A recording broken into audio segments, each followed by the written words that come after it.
देखिए सीख लिया है, वो डूबने नीचे तो नहीं डूबता है, लेकिन जिस आदमी ने तैरना नहीं सीखा है वो तैरने के लिए जाएगा तो ऐसे तैरेगा जैसे पत्थर तैरता है, ऊपर से पड़ के अंदर चला जाता है, ऊपर भी आना चाहिए डूब जाता है और डर के मारे बाल मरतबा मर भी जाता है पानी में, जिसे कि सीखा नहीं है।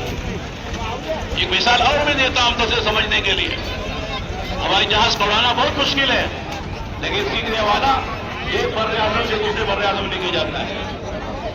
अभी हम नमस्ते ले रहे थे, 12 घंटे का जहाज एक साथ चल रहा है, यहां से उड़ता है मेलबोर्न पहुंचता है, सिडनी पहुंचता है, 12-13 घंटे लगातार जहाज चल रहा है।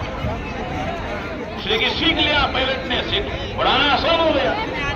लेकिन अगर उस पायलट ने अगर साइकिल चलानी न सीखे हो, बोलो चलाएगा? हवाई जहाज उड़ा रहा है, 800 आदमी को लेके उड़ता है, सामान लेके उड़ता है, टेकअप भी करता है, फिर नीचे उतरता भी आसानी के साथ और हजारों किलोमीटर जा रहा है। लेकिन वही पायलट को अगर आप साइकिल चलाने को गए तो कहेगा मुश्किल है, क्यों? सीखे नहीं है।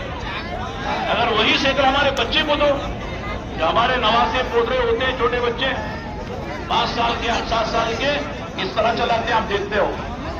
अगला पहिया उठा के चलाते हैं, 2-4 बच्चों को बिठा के चलाते हैं, सर्कस दिखाते हैं, हाथ छोड़ के चलाते हैं, इसलिए कि सीख लिया है।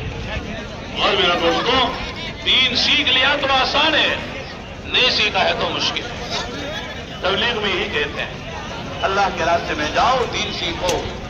इल्म और जिक्र जो हमारा तीसरा नंबर है वो इसीलिए एक सुई के साथ आदमी अल्लाह के रास्ते में जाएगा, तालीम के हल्कों में बैठेगा, बयानात सुनेगा और फिर मेरे दोस्तों सीखेगा जानने वालों से, और जानने वाले सिखाएंगे तो दीन आसान होता चला जाएगा।